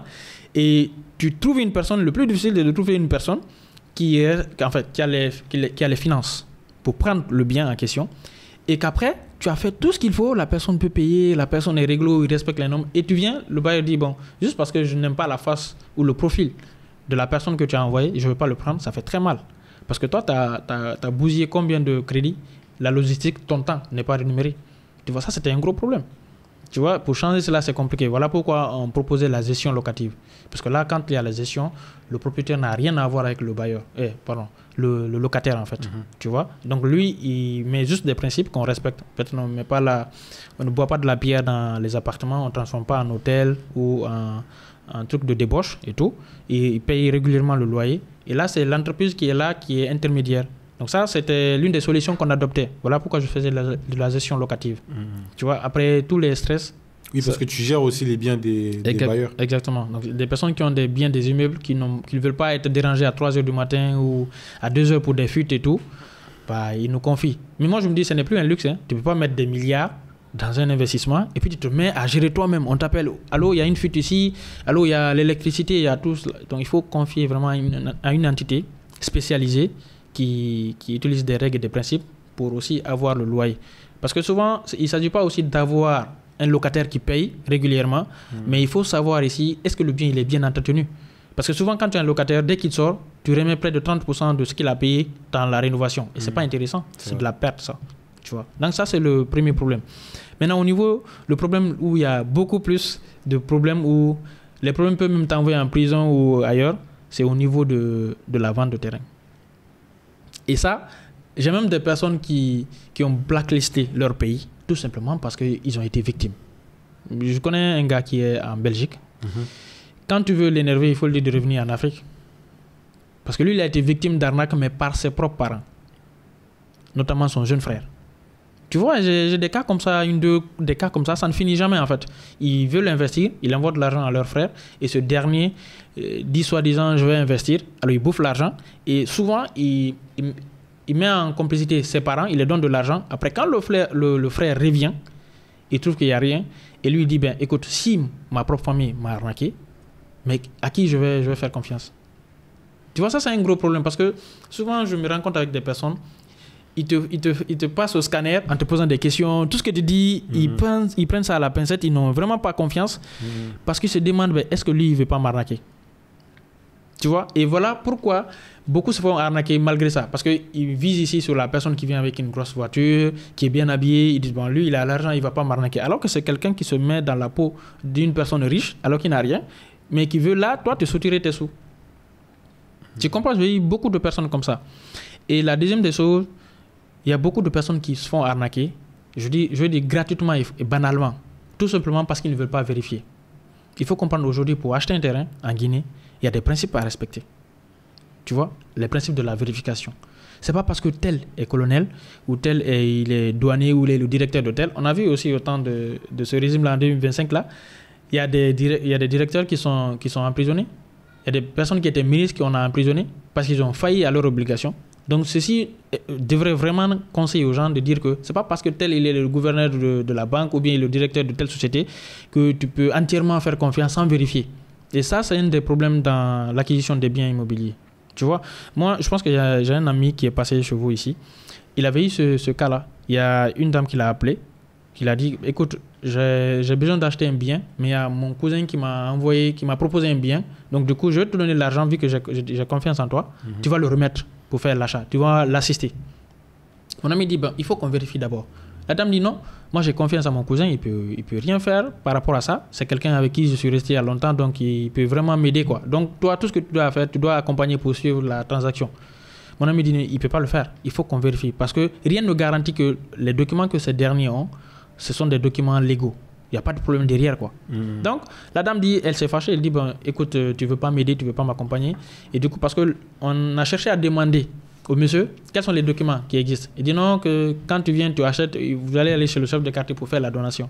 Et moi, déjà, je vais dire ici haut et fort qu'il y a beaucoup de chefs de quartier, ce sont des arnaqueurs. Il y a beaucoup de chefs de quartier, en fait, qui font des deals qui ne sont pas, en fait, c'est pas normal, en fait. Et moi, j'ai vu un article de 2017, un arrêté, qui interdit tout ce qui est chef de quartier ou conseil ou chef de secteur de faire des actes de vente dans le domaine de l'immobilier. Ils ne sont pas habilités à le faire, en fait. Voilà pourquoi, actuellement, quand c'est à l'intérieur, on dit aux gens de faire ça au niveau de la justice, des greffiers. Ou bien, si c'est en ville, de passer devant le notaire. Tu vois? Et ça, c'est des problèmes. Et la dame, pour revenir au sujet de la dame, finalement, elle a récupéré l'argent avec mon ami. Il dit, bon, remets l'argent à une autre personne, lui, il va m'aider. Elle est allée acheter le terrain, c'était à Koya. Et une semaine après, ils ont envoyé les chargements de sable et de granit pour commencer à réaliser rien que la fondation de la clôture, la ceinture. Et un autre monsieur s'est présenté avec une foule de personnes, avec des machettes. Parce que c'est ça le problème, en fait. Ça te terrorise, en fait. Et dire que le bien, là, c'est pour eux. Qui les a autorisés de mettre leur bien ici? Il dit non, on a acheté. Il dit c'est faux. Allez-y voir avec qui vous avez donné votre argent parce qu'il vous a menti. Le terrain, là, c'est mon bien. Voilà les documents. Il avait la donation, le plan de masse. Tu vois, moi, je me dis c'est banal. Donc, elle s'est fait avoir à travers la confiance. Parce qu'elle a confiance à son cousin, c'est son parent ou tout. Il se fait arnaquer. Et j'ai deux autres sujets. Ça, c'est il n'y a pas longtemps. C'est des jeunes, peut-être, qui vont se reconnaître, qui sont venus de l'Italie. Ils ont un regroupement ici, des Guinéens de l'étranger, tu vois. Mais l'un a été victime par son oncle et le second, c'est son grand frère. Et le second, c'est à Wonkifon, il s'est fait arnaquer d'une valeur de 200 millions de francs guinéens. Et là, il était revenu pour pouvoir construire, faire un bâtiment en hauteur de 200 millions aussi. Mais il trouve que son terrain, il y a quelqu'un déjà qui a construit dessus, qui a mis une clôture. Et tu lui demandes comment vous avez acheté, il dit non, c'est mon grand frère qui m'a aidé. Est-ce qu'il a vérifié? Non, il n'a pas vérifié. Tu vois? Et les gens aussi n'aiment pas payer les frais de vérification. Et pour faire la vérification, il y a un agent qui est très indispensable à ça. C'est vrai qu'il y a le notaire, mais il y a aussi le géomètre. Le géomètre, c'est lui qui délimite, qui fait le bornage, qui identifie, qui vérifie la propriété en fait. Tu vois, non? Donc, en fait, il y a plusieurs astuces, mécanismes qu'il faut mettre en place pour éviter de se faire arnaquer. Et généralement, quand tu fais les 3 mécanismes que je te dis, il y a de fortes chances que tu verras s'il y a un hic. Et du moment où il y a un hic, tu feras très attention. Et il y a des cas, je t'assure, si tu ne fais pas une vérification, jamais jamais tu vas croire que c'est un bien qui n'est pas propre et tout. Parce que imagine, il y a des scénarios que je vais te dire. Hein. Il y a une dame qui veut revendre un bien. Son mari est décédé, tu vois. Il a ses 2 enfants. Donc du coup, ils font les procédures avec le chef de quartier pour faire la donation au nom de ses enfants. Maintenant, elle veut revendre. Elle vient revendre le bien. Tu viens, tu vérifies le document, tout que oui, c'est le père des enfants. Et voilà, il y a un document maintenant où le papa a légué ses biens à ses enfants. Tu vois? Tu vérifies tout, tu vois que c'est clean. Mais à quel moment, toi, tu vas dire le bien n'est pas propre? Tu vois, c'est très compliqué. Et elle vient chez le notaire pour faire l'acte de vente. Et si le notaire n'est pas assermenté, ce n'est pas quelqu'un qui fait des vérifications, il y a des vérifications qu'on appelle l'enquête commodo et incommodo. L'enquête de moralité, pour faire très simple, c'est de venir dans le quartier demander en fait la propriété de ce bien. Et c'est là le rôle du chef de quartier normalement entre en jeu. Demander le chef de quartier s'il connaît l'historique de la propriété de ce bien. Tu vois? Et ce quoi dont je te dis là, c'est un cas qui s'est passé récemment, tu vois.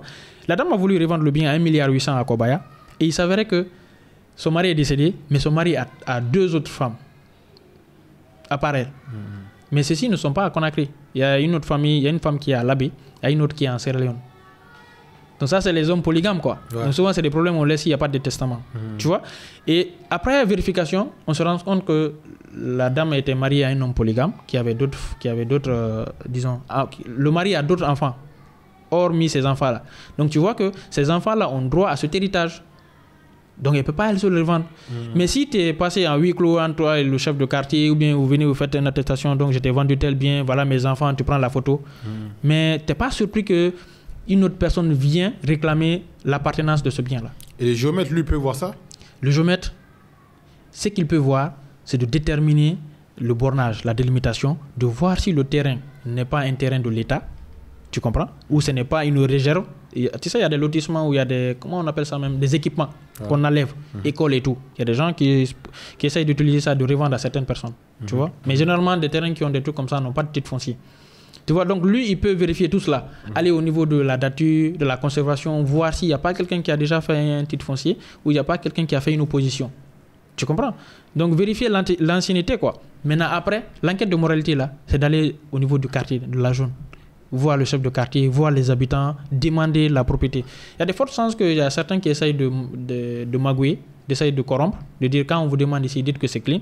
Mais 2 personnes sur 5 ou 1 personne sur 5 te dira, bon, faites très attention, il y a des hic. Moi, j'ai eu plusieurs cas comme ça. C'est juste à travers mes demandes, mes enquêtes de moralité, que j'ai pu détecter directement l'arnaque. Et c'est des personnes, quand tu les vois, l'apparence trompe énormément. Imagine une personne qui est là, qui est voilée, qui lit le Coran tout le temps et te dit elle vend un bien. Quand tu vois la personne, tu n'auras même pas de doute que c'est un bien qui n'est pas propre. Alors qu'il y a des antécédents, il y a des problèmes que les gens essayent de cacher parce que là, ils veulent le revendre pour se débarrasser du problème. Et généralement, il y a des problèmes qui vont rester entre 2 personnes où c'est calme, quoi. Ouais. Mais au moment où il y a une 3e personne qui s'infiltre, là, la personne essaye d'appuyer parce qu'il dit il va faire peur à cette personne qui vient d'acquérir pour abandonner. Parce que le bien m'appartient toujours. Tu vois? Et un autre cas, je dirais que les notaires ne sont pas des dieux. Et ça va faire très mal. Il y a beaucoup de notaires qui ont eu des problèmes ici. Moi, j'en connais. Tu vois? Ils font des actes sans vérifier, sans faire ce que je suis en train de dire ici, sans vérifier à la source. Et je connais un notaire qui a eu ce problème-là. Il a fait l'acte de vente et tout. C'est 2 personnes qui sont venues, 2 frères, dire que leurs papas sont paralysés, il veut les envoyer pour se faire soigner. Donc, il veut revendre le bien. Tu vois, ils falsifient la donation, même la signature. Le notaire ne vérifie pas ça. Et puis, ils font la transaction. Le monsieur qui a acheté vient dans la cour, il vient se rencontrer avec le véritable propriétaire. Ce dernier dit, qu'est-ce que tu fais ici? Il dit, non, qu'est-ce que toi tu fais ici dans mon bien? Il dit, attends, toi tu as un sérieux problème. Il part appeler la gendarmerie, une pick-up, pour coffrer le monsieur. Après, de fil en aiguille, il commence à parler. Il montre que ouais, ce sont mes enfants qui l'ont revendu. Ça, c'est un problème. Et surtout, les documents, c'est clean et tout. Ils ont fait une donation, soi-disant que son papa lègue maintenant à ses enfants. Il donne la procuration pour y vendre. Mais alors que c'est faux. Ils ne sont pas allés à la source. Tout est faux, en fait. Tout est faux.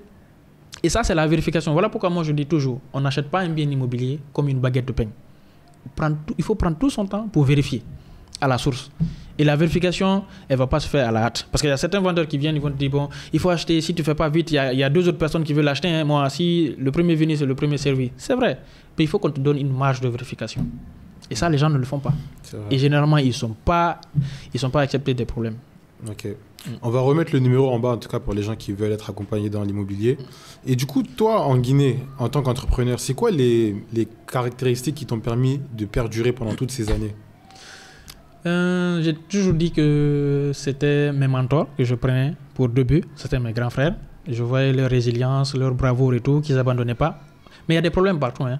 C'est pas parce que je suis là, je dis que non, il n'y a pas de problème. C'est vrai que les gens qui viennent sur les réseaux, ils disent que non, moi j'ai commencé de zéro, voilà, je suis arrivé là. Mais il y a des véritables problèmes. Voilà pourquoi j'ai pris cette résolution de m'afficher, ça c'est un, de montrer mon expérience. Et deuxièmement, maintenant de parler des problèmes que je rencontre exclusivement dans mon domaine en fait. Tu vois, parce que les gens pensent que tout est rose. Quand on te dit tu es agent immobilier, on dit wow, lui il a de l'argent. Moi je connais même, il y a des amis de ma femme qui disaient, ça va faire mal, mais qui disaient, ah ton mari lui il est milliardaire, il parle que des milliards sur les réseaux. Tu vois, et c'est compliqué, on associe toujours à ce que tu fais que tu as beaucoup d'argent. Et c'est vrai, sans tabou, je dis que l'immobilier c'est quelque chose qui rapporte beaucoup. Je fais beaucoup d'argent. Mais c'est pas pour autant dire qu'il n'y a pas de problème. Tu vois, et moi, mes frères m'ont aidé, ma famille. Et deuxièmement, il faut comprendre que je lis beaucoup. Et la lecture, ça peut beaucoup t'aider. Parce que tu vois, le monde évolue. Tu vois, au début, c'était les démarcheurs qui venaient dans les quartiers et tout. Mais à un moment donné, il faut comprendre que les réseaux sociaux, la technologie, changent la donne.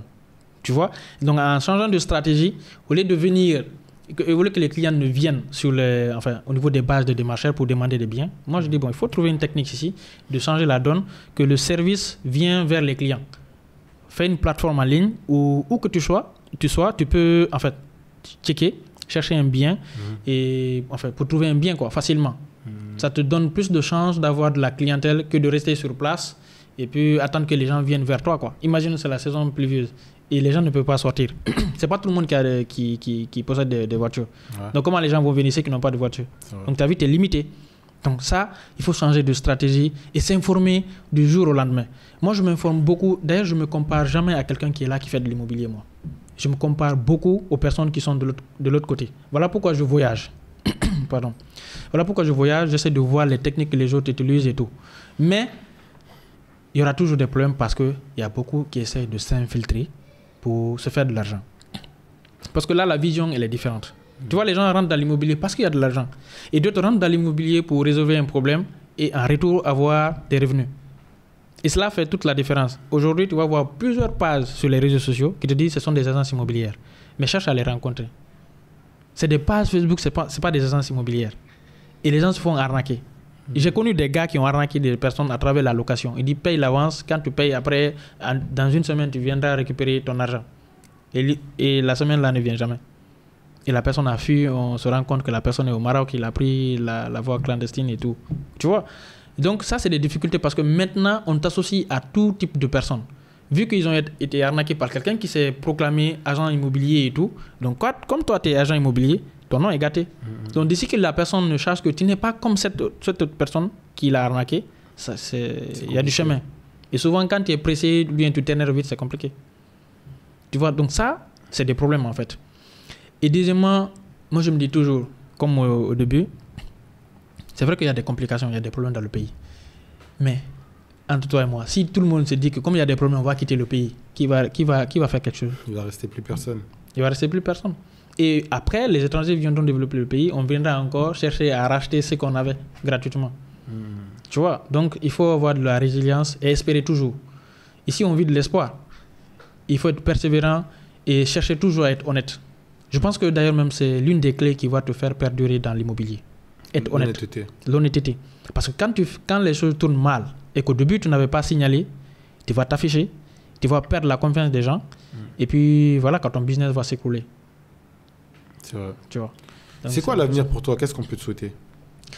L'avenir pour moi, c'est d'arriver à résoudre tous ces problèmes-là qui... Tu vois, j'ai cité des problèmes dans la location, au niveau des ventes de terrain et au niveau des maisons. Donc, la finalité, c'est quoi? J'ambitionne ici de construire des cités où c'est moi-même qui contrôle. Tu vois, l'immobilier, c'est une chaîne. Je t'ai dit au départ, tu peux avoir un client qui respecte toutes les normes, mais quand tu viens au niveau du propriétaire du bien, lui, parce que la face ou bien le profil du client ne lui plaît pas, il refuse. Donc, tu n'as pas atteint ton objectif. Parce que c'est quand tu vends, tu te fais des marges. Tu vois? Et du moment où toi, tu contrôles toute cette chaîne-là, tu achètes les terrains, tu les viabilises, tu construis, tu revends, ça serait vraiment intéressant. En fait, c'est toi qui contrôle toute la chaîne. C'est toi qui contrôle. Voilà pourquoi là, on fait de la promotion immobilière, on construit des bâtiments et puis on les revend. Okay. Et d'ailleurs, même, on est en train de faire peut-être, je veux dire, un jumelage, de créer une société à part entière avec un de mes collaborateurs. Parce qu'on a pas mal de partenariats aujourd'hui, que ce soit du Canada, des États-Unis, qui veulent travailler avec nous et qui ont vraiment une très bonne base de données des Guinéens de la diaspora, qui veulent investir. Mais ils ont tellement entendu des échos, des problèmes que leurs, disons, amis ou proches ont vécu, ils ont peur maintenant. Tu vois, et il y a la peur qui est vraiment quelque chose de très mauvais. Parce que tu peux avoir peur de quelque chose sans vérifier, tu dis que c'est la vérité, alors que ce n'est pas la vérité. Tu vois. Et pour ça, il faut être plus fort ensemble pour changer la donne. Raison pour laquelle je fais des vidéos. D'accord, les gens peuvent voir, je fais des vidéos, je m'affiche, je montre des expériences, je donne des techniques, souvent gratuitement parce que mes réseaux ne sont pas monétisés, tu vois, et pour espérer au moins changer la donne. Tu vois, parce qu'un malhonnête n'aime jamais s'afficher. Je ne sais pas si tu remarques ça. C'est vrai. Il préfère rester dans l'ombre. Il préfère rester dans l'ombre, faire ses coups. Ou soit tu vas t'afficher, mais tu ne vas pas durer longtemps. Oui, tu ne vas pas durer longtemps. Mais généralement, il n'aime pas s'afficher. Parce qu'il sait que partout où il sera en danger. Parce qu'aujourd'hui, les réseaux sociaux, c'est un couteau à double tranchant. Tu fais du bien, les gens partagent, tu fais du mal et automatiquement, les gens te descendent sur les réseaux. Malgré nous qui faisons même du bien, les gens insultent. Souvent, quand on poste des prix, ils disent que mais vous faites de n'importe quoi, c'est vous qui rendez le pays cher. Attends, ça t'arrive? Oui, ça m'arrive. On dit que vous faites de n'importe quoi, vous allez même mourir, le gouvernement doit vous arrêter. On voit tout type de menaces et tout. Mais après, je me dis, c'est vrai, tu vois, quand il y a plusieurs personnes sur les réseaux sociaux qui ont des profils, qui sont des fainéants, tu vois, et qui ont juste la possibilité d'avoir des passes de 2000 ou de 3000 et qui sont là à insulter tout le monde parce qu'ils n'ont pas les biens. J'ai même eu une anecdote de ce genre. Il y a un jeune qui m'insultait au début, qui racontait n'importe quoi sur nous. Je l'ai approché en inbox, je l'ai écrit, j'ai dit écoute s'il te plaît, j'ai vu ta réaction, désolé vraiment de la dispute là. Dis-moi, qu'est-ce que tu veux, je vais t'aider. Parce qu'on avait publié une chambre salon douce à 1 500 000 à l'époque. Ça, c'était en 2020. Et lui, il voulait une chambre à 200 000. Et quand il a vu 1 500 000, ça l'a énervé qu'il ne pouvait pas se retenir. Il s'est mis à insulter et à partager même, tu vois. Donc, je lui ai dit, écoute, je peux t'aider, dis-moi ce que tu veux. Il me dit, franchement, je veux une chambre, même si c'est en colocation, 200 000, 300 000, je peux le prendre. J'ai dit, ok. J'ai cherché à avoir ça à Kobaya, vers Tayaki. Et quand on est venu, c'était dans une maison où il y avait plusieurs chambres. Donc, ils se forment d'un hôtel, quoi. Donc, ils ont donné une chambre. Mais après, ils disaient qu'ils n'avaient pas les moyens d'avoir son matelas. Tu vois? Donc, j'ai négocié avec le monsieur parce qu'il y avait un matelas dedans. Il dit, bon, s'il peut le prêter, le temps pour lui de trouver de l'argent et acheter son propre matelas. Il dit, ok, c'est pas grave. Donc, tu vois, une personne qui n'avait même pas, qui n'a pas la possibilité de payer un bien que tu as publié, forcément, ça devient il s'énerve, il insulte. Ou bien d'autres qui disent que le bien là, moi, si je gagne le bien là, je vais acheter à Paris.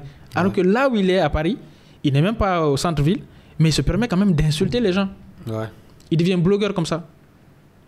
Tu vois? Après, ça devient un travail pour certains. Ça devient un travail, mais à un moment donné, tu as le choix d'écouter ces fainéants-là ou d'écouter cette minorité peut-être qui ont confiance en toi, qui voient le boulot que tu as. Il ne faut pas calculer. Oui. Mais moi, par contre, de mon côté, je trouve que c'est très bizarre. Des fois, j'en fais souvent la remarque aux gens. Quand on cumule l'audience qu'on a, chaque mois, quand même, on fait des millions de vues. Mais je trouve que le nombre de personnes qui m'attaquent ou qui m'insultent, il est faible. Genre, il n'y en a quasiment pas, en fait. Oui. Des fois, je trouve que c'est bizarre parce qu'on a tendance à dire que quand tu n'as pas des gens qui t'attaquent, c'est que tu ne fais pas du bon travail. Oui, exactement. Ça, c'est un bon réflexe. Et souvent même, moi, je pars très loin. Souvent, je réponds à ces gens, mais de manière très drôle. Je dis, bah, écoute, si c'est que tu avances, tu penses que c'est vrai, je t'invite, on va faire un live. Une vidéo directe, on parle, on discute toi et moi. Tu verras que ces personnes abandonnent. C'est des fainéants, ils ont juste peut-être... Tu sais, ces personnes, quand ils te voient évoluer, ils te voient faire du chemin, ils sont tellement haineux, ils se disent que non, c'est pas possible. Vu qu'eux, ils ne sont pas arrivés à le faire. Là aussi, c'est des faux comptes. Oui, bon, oui, des faux comptes. D'autres même, c'est pas des faux comptes. J'ai vu des gars, c'est pas des faux comptes. C'est juste des personnes qui ont échoué dans la vie et qui ont envie de se faire, en fait, disons, de se réconforter dans leur situation. C'est pas possible. Ce qu'il fait là, c'est associé à du louche, ou bien il arnaque, il fait pas quelque chose de propre. Alors que c'est pas ça. Et généralement, même, il y a beaucoup qui veulent investir, ils sont découragés par leurs proches, tout simplement parce que ces proches-là ont échoué. Ils se disent que non, écoute, c'est pas la peine, tu peux pas arriver. Moi, j'ai essayé. Nous, on connaît tout ça. Et après, c'est pas forcément, tu n'es pas forcément passé, tu n'allais pas passer forcément par les mêmes pratiques qu'eux, qui ont fait qu'ils ont essuyé. Tu vois? Donc, voilà pourquoi il faut vraiment conscientiser les gens, les expliquer. Peut-être à travers ton média, les gens auront, disons, cette confiance d'essayer, de tenter, et on verra bien. Ils vont voir que vraiment tout ce qu'on dit, c'est de la vérité. En fait, nous, on arrive à aider pas mal de personnes. En fait, il y a des personnes qui achètent même des biens extraordinaires. Mais vu qu'on est en Afrique, les gens aiment faire les affaires à huis clos. Voilà pourquoi on n'expose pas certains, quoi. Voilà pourquoi il m'arrivait même des temps, je publiais des biens vendus à des milliards pour que les gens comprennent qu'il y a des personnes qui achètent pas forcément des personnes qui sont de l'État, dans le gouvernement. Il y a des personnes de la diaspora qui ont envie d'investir. Et je pense que tu peux amender sur ça. La diaspora, on a beaucoup de la diaspora guinéenne qui ont de l'argent, qui ont envie d'investir, mais souvent qui viennent investir à Abidjan et au Sénégal. D'ailleurs, même, voilà pourquoi on a une filiale à Abidjan et à Dakar. Tu vois? Parce qu'on a vu des gars qui nous contactent. Est-ce que vous avez des biens à Abidjan ou de côté? Parce que moi, je me dis que l'opportunité n'a pas de frontières. Tu vois? Et moi, je vais partout où ma clientèle a besoin d'investir. Voilà pourquoi à Abidjan, on vend des terrains, on construit pour les gens, et au Sénégal également. C'est bien. Je reviens juste sur un truc que tu as dit, on n'est pas un média. On a eu le débat avant. Tu as dit dans ton média, nous, on n'est pas un média. Moi, je suis entrepreneur qui crée du contenu. Oui, mais à un moment donné, ça aide beaucoup. Tu sais, je disais tout à l'heure que j'ai eu à publier ici sur notre plateforme qu'on avait des problèmes de ciment et tout. On est en train de faire une construction. On a un délai à respecter. Mais vu que le produit là, le matériel là n'arrive pas, le matériau plutôt, qui est le ciment, qui est vraiment la base de toute la construction, est vraiment limité, on n'arrive pas à avoir, et le prix est en train de gangréner. Donc ça nous met à mal. Donc juste le fait de publier cette vidéo sur les réseaux, j'ai eu plusieurs sollicitations. Beaucoup de personnes m'ont dit, moi j'ai la possibilité de t'aider à avoir le ciment à tel prix, et j'ai cette quantité, alors que je n'avais pas. Ça devient un levier en fait pour toi. Ça devient un levier. Donc imaginez si je restais seul à dire que non, comme c'est tout le monde, moi je reste comme ça. C'est clair, c'est vrai. Tu vois, donc c'est pourquoi je dis, ça va être un média qui va être très puissant. Et c'est très important, parce qu'on devient la voix des sans-voix. Tu vois, moi aujourd'hui, si je fais des podcasts, j'essaie d'inviter des personnes qui ont eu de mauvaises expériences, d'autres qui étaient là, qui allaient foncer tout droit dans les mêmes pratiques, peuvent se dire, ben, attention, si lui il a fait ça, je dois changer de donne. Et j'ai beaucoup de personnes comme ça. C'est ça ce qui fait plaisir souvent quand on fait des contenus. Quand une personne t'appelle, allô, j'ai vraiment suivi votre vidéo, franchement, ça a vraiment changé la donne chez moi, ça m'a aidé beaucoup, et grâce à vous, je vais faire ça. Ça, c'est plus que de l'argent, moi.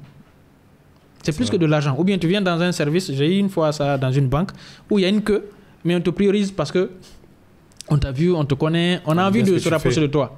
Parce que tu parles des choses qui ont de l'impact, alors que eux, si c'était eux, ils n'allaient pas parler en fait. Donc tu deviens la voix des sans-voix. Donc c'est assez intéressant, quoi. Et voilà pourquoi je voulais que tous les jeunes cherchent à créer des contenus éducatifs et non des contenus abrutissants. Mais ça va être très compliqué parce qu'on voit ceux qui font du n'importe quoi sont beaucoup plus approchés par l'élite. Ça marche plus. Et ça marche plus, quoi. En attendant, enfin, c'est ce qu'on met plus en avant. C'est ce qu'on met plus en avant. Et c'est vraiment dommage pour nous autres. C'est vrai. Bon, toi, tu es parti de Sangaredi, comme on a compris. Maintenant, tu as réussi à créer ton entreprise immobilière, aujourd'hui qui génère beaucoup d'argent. Il y a beaucoup de jeunes comme toi aussi, aujourd'hui, qui rêvent d'accomplir des choses dans leur vie. Toi, ça serait quoi le conseil que tu leur donnerais?